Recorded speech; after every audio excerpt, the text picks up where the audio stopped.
today various groups are going to be singing with us. So the students will also be presenting some topics that they have researched about.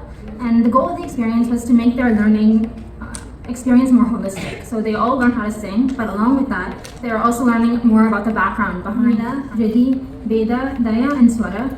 And they will be singing Krishnam Kalaya Sakhi, and they will also be singing the Varamu Varna. And their presentation is going to be on the styles of music. Hariam, my name is Swara Srinivas, and today I'm going to be talking about Bhava Gita. Bhava means emotions and Gita means poetry. So the literal meaning of this type of music is emotional poetry. It emerged in the mid-20th century and served as a bridge between classical and popular music. The roots were inspired by poetry movements and folk traditions of southern India. These are quite popular in Andhra Pradesh, Telangana, and Maharashtra. In Kannada, they are known as Bhava Gite. In Telugu, they are known as Bhava Geetalu. The essence is fusion of poetry and melody. It expresses human emotion, nature, patriotism, philosophy, and cultural expressions.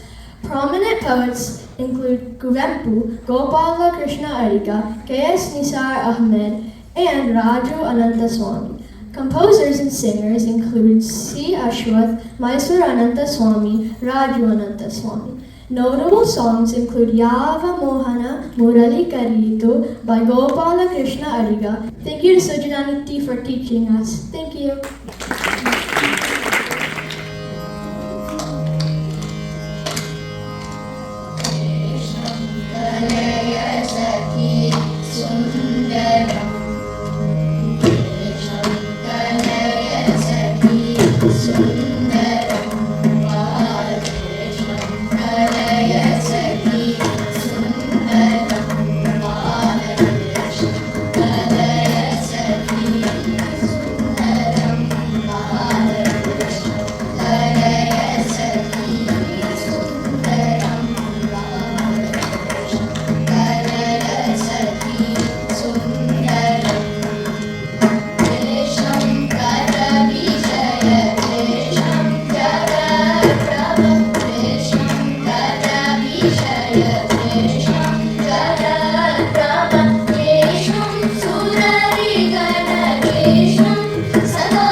Everybody's effort and performance today. I think the audience will join me in congratulating all the